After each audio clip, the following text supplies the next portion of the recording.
Very much for your company. We begin this morning with that unfolding weather emergency. A state of disaster has been declared in parts of Victoria as hundreds of firefighters continue to battle out-of-control bushfires across the state. As we go to air, 3 people are still missing, with more than 60 fires burning in the worst conditions since Black Summer in 2019. New South Wales is also facing a weekend of extreme fire dangers, with temperatures set to soar. We have team coverage for you on these weather conditions this morning. First, to 9 reporter Isabel Quinlan, who joins us in Seymour, that is north of Melbourne. Isabel, what are the latest warnings?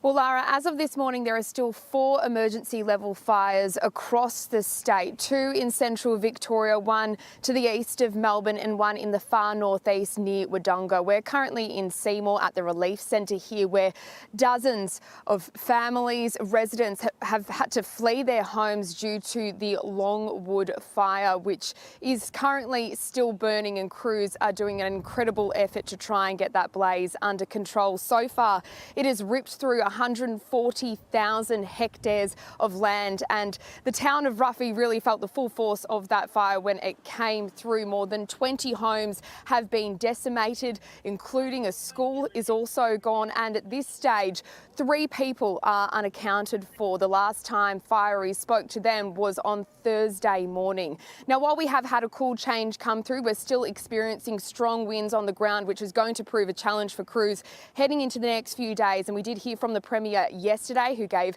a briefing about the situation and the conditions in the coming days.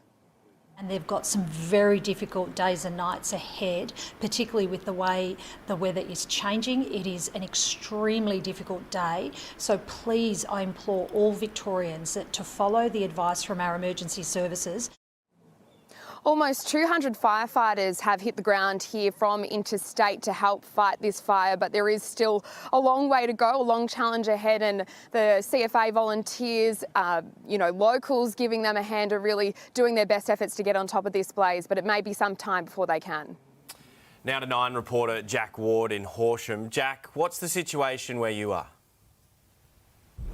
Good morning to you, Michael. Yes, it is still very much an active firefight here in the west of the state.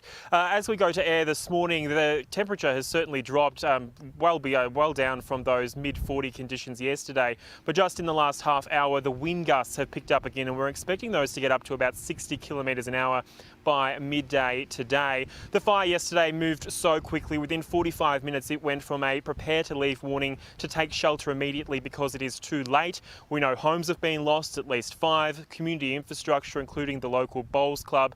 The exact numbers are expected to continue to rise once crews are able to get in there and actually see the impact.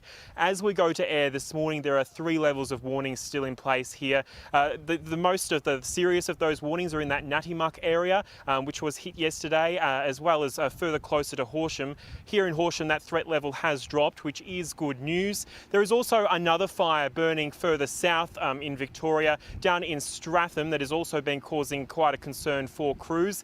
That threat level has also dropped to a watch and act, but it is still out of control and heading toward a Pitfield, the Pitfield area. We understand property has also been impacted there in the Skipton and Caramballick areas, but that will also be confirmed throughout today. Just in the last half hour back here in Horsham, we've seen another strike team head in past the roadblock on the edge of town here, heading in to help fight the fire. Certainly another big day ahead for them. Michael. Thank you, Jack. Meanwhile, here in Sydney, temperatures are tipped to soar with a total fire ban in place. Let's go live to today's Sydney reporter Sarah Stewart in Manly. Sarah, good morning. So how hot is it going to get? Well, it's going to get extremely hot today. At 5:30 this morning in Manly, it was already 27 degrees. At the moment, at 7 a.m, it is already 29 degrees. In terms of exactly how hot, well, it's going to reach 43 degrees today. It is going to be an absolute summer scorcher. It's going to hit 43 degrees in Manly here at 2 o'clock this afternoon. Interestingly, it's going to also hit 43 degrees in our western suburbs, places like Penrith, but it's not going to reach 43 degrees there until 4 p.m. this afternoon. So it is going to be very hot on the coast and the west today. There is a bit of wind here on the coast this morning as well, and that is why we know that it is extreme fire danger today, and there is that total fire ban in place for Greater Sydney because it is going to be hot, it is going to be dry, and it is going to be windy in parts of the day across the coast as well. In terms of other warnings, of course, there is a warning for people heading to our waterways, whether it be jumping in your pool, at the hotel, at home, or heading to our beaches. Tragically, last night, a 4-year-old boy was pulled unconscious from a pool on the mid-north coast, and we have now learned that he has passed away in hospital overnight. So please, if you are heading to some sort of waterway today, please stay safe and look after the kids. Yeah, Jack. Good advice. All right, Sarah, thank you. Well, from fires to floods over the border, North Queensland communities this morning being told to prepare now as a destructive weather system comes barrelling towards the coastline. The warning zone stretching from Port Douglas to Airlie Beach, with the front possibly developing into tropical cyclone Koji, expected to arrive onshore early Sunday. At this stage, there's about a 50 to 60% chance of a Category 1 cyclone, so the lowest category of cyclone. Some communities in the far north have experienced half a metre of rainfall in the past week, with this tropical low expected to bring much more. The manhunt for a missing gunman north of Perth is entering its third day. Police seizing more than a dozen firearms from the area at the property of Kenneth Gillies after he allegedly shot his partner in the hand on Wednesday night. He is thought to be hiding in the Midwest wilderness. Well, we also have news this morning about from federal politics. Support for the major parties has taken a major blow in the wake of the Bondi terror attack. New national research reveals voters are ditching Labor and the coalition in support of Pauline Hanson's One Nation, which has picked up 2 million votes since the last election.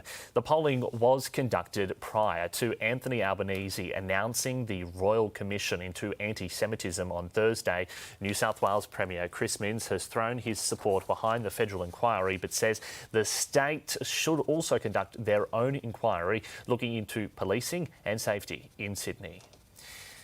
Princess Kate has marked her 44th birthday with a deeply personal message on social media, reflecting on the comfort of nature throughout her cancer treatment. Kensington Palace releasing the video called Winter, featuring a voiceover from the Princess of Wales taking us on her morning walk. Take a look. I find myself reflecting on how deeply grateful I am. For the rivers within us flow with ease. Fears washed away. Cleanse and purify. Yeah, beautiful. The future Queen is in remission after cancer was discovered in 2024. Welcome back to Today. New vision has emerged of the moments leading up to a US immigration agent shooting dead a 37-year-old mother in Minneapolis. Live now to US correspondent Jonathan Kersley in Los Angeles. Jonathan, hello to you. This video, it's come from the agent's point of view. That's right, Michael. Good morning to you. Good morning to Lara. Good morning to the viewers at home. Yes, this new vision just within the last couple of hours or so, it has just emerged. It is taken from one of the federal agents on scene, and you can see here as they move around the car in this Minneapolis street, there is Renee Good, the 37-year-old mother of three, behind the wheel of the SUV she was driving in the lead up to this shooting. The confrontation took place just a matter of seconds later. Here you can actually see this is the moment she tried to drive off when those shots were fired by that officer. Federal authorities have claimed that that federal agent, named as Jonathan Ross, a man of 10 years experience with ICE, the immigration agency, had his life in danger, feared that he was going to die, so pulled the trigger. This video here has been used by Vice President J.D. Vance to make exactly what the federal government, the Trump administration, has been arguing all along. You can see Renee Good's wife there actually filming on the other side of the vehicle before making her way inside the car. It just shows another perspective out of what has been a deadly shooting that has led to protests on the streets in Minneapolis for a couple of days now. They lasted well into last night, and again today outside a federal facility, we are seeing essentially a line between protesters and federal officers.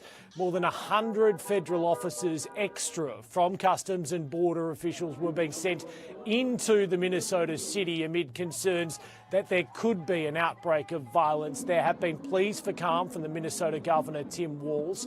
Earlier today, we heard from the Minneapolis mayor as he urged the FBI to include local officials in the investigation. They have been shut out, but he had this message to say earlier today. Donald Trump said that Renee ran the ICE agent over. Don't take my word for it. Don't take their word for it. Watch the video from every single angle. I mean, the ICE agent walked away with a hip injury that he might as well have gotten from closing a refrigerator door with his hips.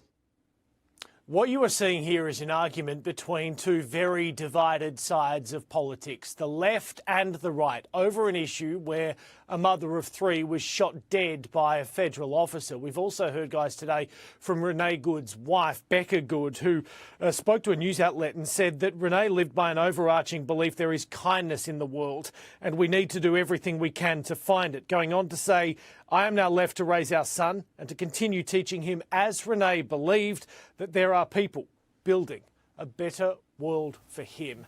A family grieving, a city on edge, a federal government adamant the immigration agent did exactly the right thing. OK, Jonathan Kersey with the very latest from the United States. Thank you.